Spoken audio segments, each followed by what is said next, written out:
All right, hi painting. All right, we've got a value map of the pear. So this is gonna help us determine the lightness and darkness of our colors. So yeah, I'm gonna start mixing the colors that I see in my photograph. And now I can make some adjustments and determine value, okay?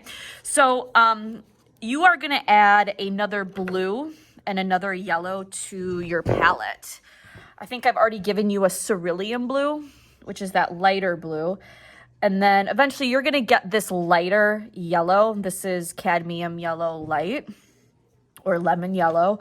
And I'll give you some of this. I don't have the full tubes quite yet, but you'll get this. And this is gonna help you with some of these lighter valued yellows that you see within the pear. So, and I went ahead and I started mixing, some of the greens that I was witnessing and determining here. Now, this might be a little bit darker than what I do have it, but again, I've got my value map. Now, once I start applying my paint, onto here, you can see that underpainting is gonna change the paint a little bit. Now, the cool thing about this underpainting is that you can let some of that alizarin, or if you chose the purple, you can let some of that kind of come through. Some of you might even see that there's a little teeny tiny blue right here. This little teeny tiny edge of blue that's kind of peeping out. This type of style of painting is referred to as very painterly. It's kind of like, well, duh, we're painting, so of course it's painterly, but painterly meaning like you're keeping this really loose, right? So maybe I don't even want to, mix everything on my palette or on my palette paper. Maybe I just want to kind of incorporate it into the painting on my paper. All right, now as I'm moving kind of towards this way, that's getting lighter. And I'm even like keeping my paint thick. This is referred to as impasto. So again, keeping it very loose and painterly. Now, some of you might want to get very, very detailed, and even holding your paintbrush like this, I want you to try to loosen up your grip, because this photograph of this pear was chosen for a reason, so that you could kind of like let loose and get crazy with this. So, relatively speaking, keep it loose, keep it painterly. This is a really, really fun way to paint. So yeah. I can see my brush strokes. I can kind of see some of the ridges of my paint.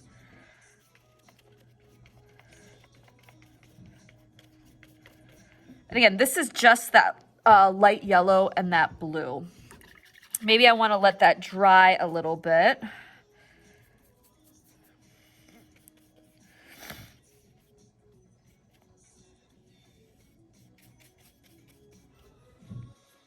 Okay, maybe I'll let that dry a little bit. Now move on to this orangish over here. It's kind of like a red, orange.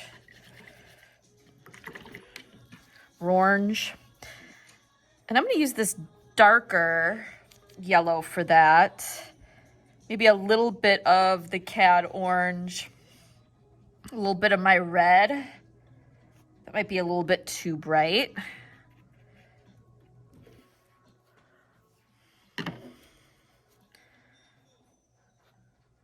This is way too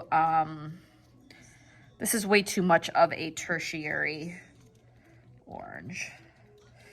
Remember that tertiary colors are those colors that are in between secondaries and primaries. So these are like the oranges or the oranges. So like those yellowish oranges or the reddish. So again, this is still a little bit too bright. So what I can do to neutralize this is use its complement. The complement to orange is blue. And that's really gonna knock that down just a bit.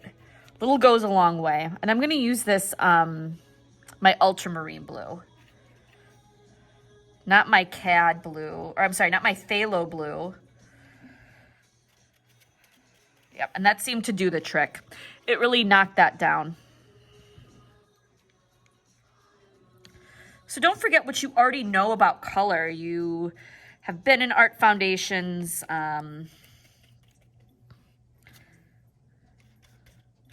We know color theory. We know how to neutralize something.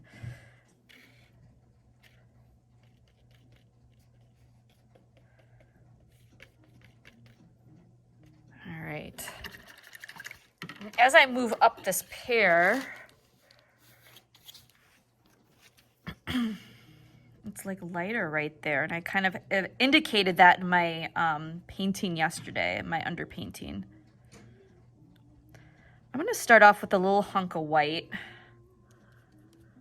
and a little bit of this lemon yellow. I'm sorry, or this cadmium yellow light.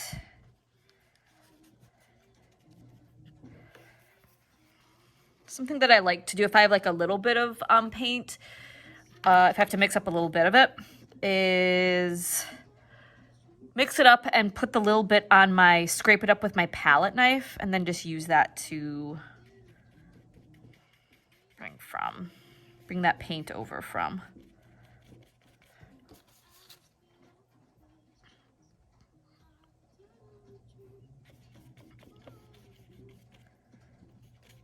All right, it looks like down here I've got some of this orange kind of mixed into it. And instead of like mixing that color, I can just blend it.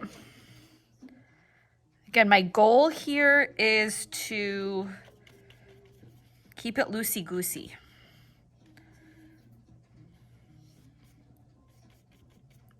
And maybe I see little bits and flecks of orange within there. That's fine.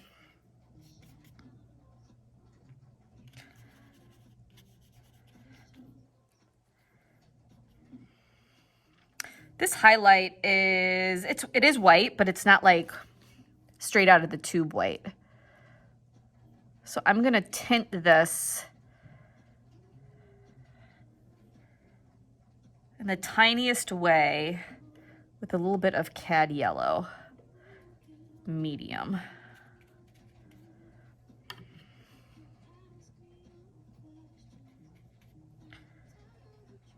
Actually, I'm gonna keep that highlight. I'm gonna save that till the very end. That's gonna be my little shine there.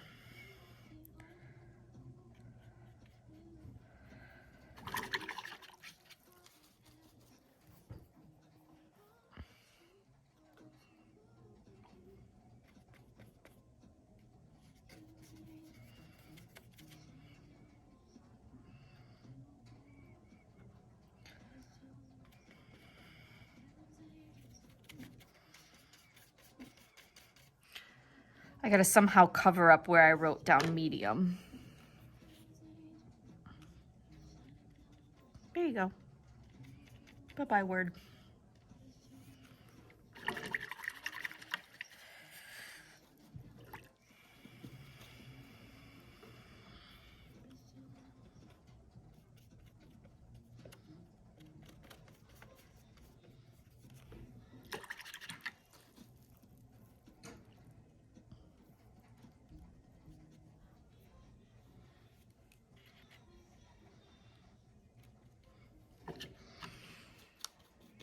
I'm trying to get this little moment right here.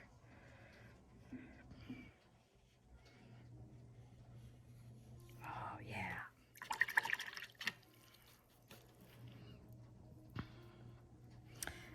I'm gonna mix up a chromatic black, ultramarine blue, and some of that burnt umber. This shadow is leaning more blue.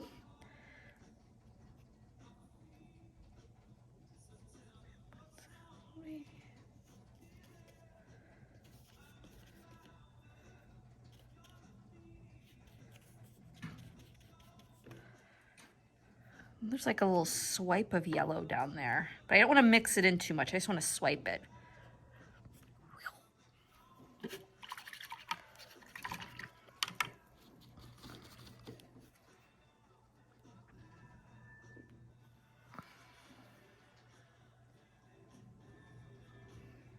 All right, I've started to establish my negative space and I mixed phthalo blue and white, but it was like a little bit too bright. It was a little bit too blue.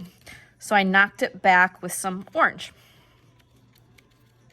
I can neutralize that. Bam.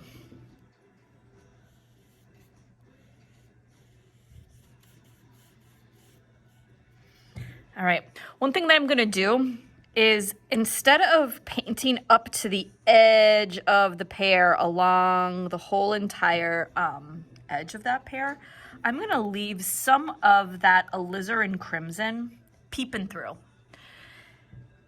Leaving a little bit of that underpainting peeking through creates a really interesting effect. It kind of creates like an edge that visually vibrates, especially if that is next to a green. We know that red and green are complements, so we have a reddish, even though it's not like a red. But because it's next to the green of the pear,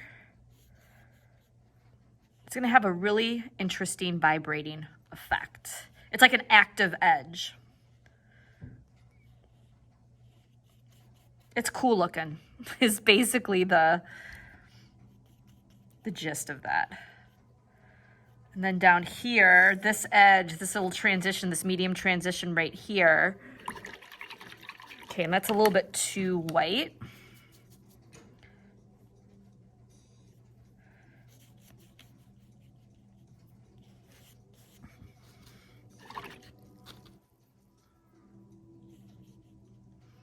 So I gotta knock that back down.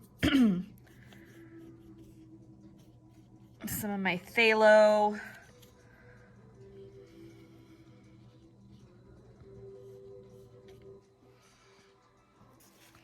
I gotta knock this down too. Keeping it loose, keeping it painterly. All right, this is where I'm gonna stop for today. I'm gonna let this dry. I just need to take a break from it. And I can step back into this tomorrow. Now the cool thing is, this is just paper. This is just paint. That's it. So we're just kind of working this out. Painting, this type of painting might be a really new way for you. Painting in general might just be like kind of that brand new to you. I'm looking at this in comparison. This is a little bit brighter than the photograph, but it's just a photograph. It's just a reproduction. So I'm the artist. Maybe I want to leave that as bright. As long as I maybe get the values right. I mean, this looks similar-ish. Okay, so yeah, keep it loose. Feel free to mix in your painting. Work fast-ish, and enjoy this process because painting's cool.